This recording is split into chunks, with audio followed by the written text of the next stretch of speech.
Afin de vivre le jour du Jumu'ah, eh bien, il faut se mettre en condition. Et pour cela, il faut mettre les plus beaux de ses habits.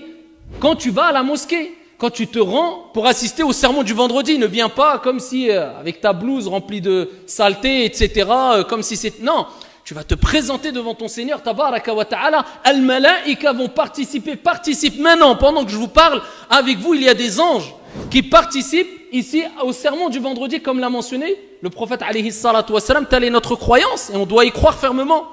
Eh bien, ici, le prophète, il dit, et qui met du parfum, et qui met le plus beau de ses habits. Ça, c'est deux choses qui ne sont pas dans le premier hadith rapporté par Ibn Majah. On revient au hadith d'Ibn Majah. Le prophète, alayhi salatu wassalam, il dit ensuite, et qui se rapproche de l'imam.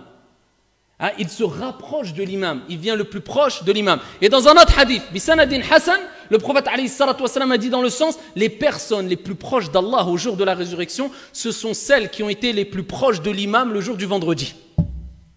Les personnes les plus proches d'Allah au jour de la résurrection, ce seront ceux qui ont été les plus proches de l'imam le jour du Yawmul Jumu'ah.